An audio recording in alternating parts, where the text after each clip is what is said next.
Hey. Oh, what does that button do? Oh, I forgot. That was the delete the entire universe button. That's why I don't really like deleting stuff. Whenever I'm making something, I always duplicate, never delete. Whether I'm working on an Illustrator artboard or even in After Effects animating, I always make sure I have a backup. Because you never know when it may be important later on. Let's talk about it.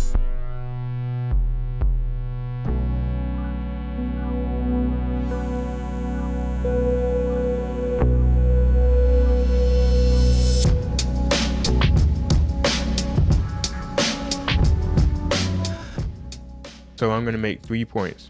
First is there are times when you're working on something, you're working on a project, and you are like, man, I don't know if this is working. This looks bad. Oh shoot, like I'm just gonna try over again, right? And what some people do, and I've seen this firsthand, is that they just straight up delete everything.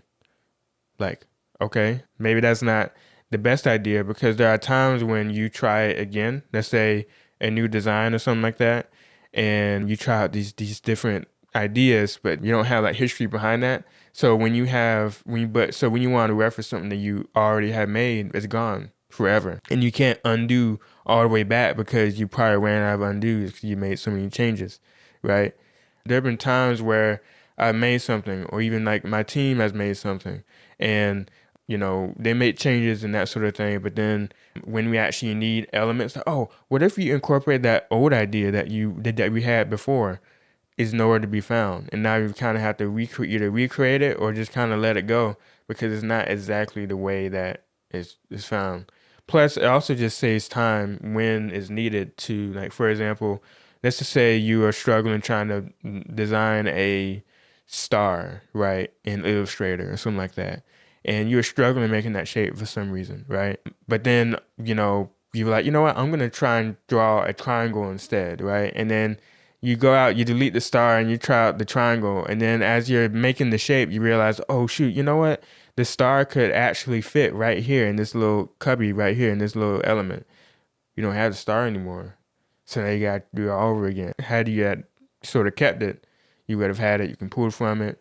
Boom, there you go. Even if it looked bad, right? My second point is journal and archive, right? It works great as a journal and archiving sort of tool because not only you can kind of see literally the progress of like how far you've come. So let's say you start off with your first design or something like that, and then you're like in Illustrator or you're in Figma or even like in a whiteboard like Fig Jam session or something like that. Anytime you have a new idea, like okay, I'm gonna draw this like style frame for this new animation I want to do.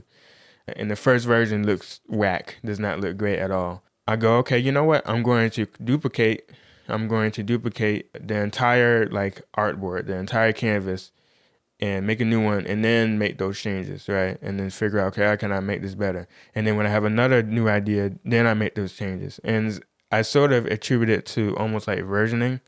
Think of it like you got V1, V2, V3, but then you also have like major, minor, and then patch, right? And if you think about it, like usually when there's like a major, when you do like a major design change that calls for I duplicate an artboard and I try out a new branch, right? But then if I have to, and even if I do a minor design change, I still duplicate the artboard. But if I do like a patch, so to speak, like, oh, I messed up, that was the wrong color, I don't duplicate the same artboard. But anyway, all that to say is that after you're done doing this process and you kind of come to a final product that you really like, you start to kind of zoom back and you realize, wow, I made like a really good amount of progress in that short amount of time. And you can literally see the journey. And that in of itself was great, not only as like a journal in of itself, but also good for either your case studies or for actually just archival reasons. If you need a quick little like, okay, this is where we were at on this is what designs we had on this particular date, and this is the challenges that we had and that sort of thing. And then lastly, my third point really is that it just acts as a great backup because there are times when you maybe go a little too far in one particular direction trying out a new design, but then maybe all of a sudden, boom, you like Illustrator crashes, something went wrong, right? And because you haven't really been like duplicating stuff and tracking stuff, next thing you know, when you try to open up Illustrator again, you only really have like what you created, right?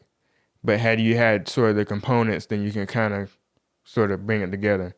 I like to think about it like this. Like, imagine like you're sort of creating a component library that hasn't found its style yet. Think of it like that. Or even like sometimes when a client needs an old project file, you can still kind of pull from it. Or like when a client says, hey, how about we incorporate back this old element from a previous round, and we can try to combine those two. Now you kind of you can pull from that, you know?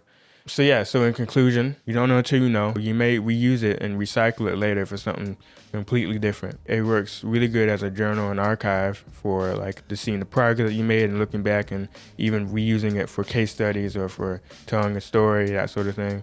And then lastly, it works as a great sort of backup, because anytime you make a big change, you still have the old file that you had at the beginning of the project. All right, well, that's it. You know, if you like this episode, feel free to subscribe or even leave a review if you're listening to the audio version. DM me on LinkedIn or Instagram. Links are in the description. Thanks.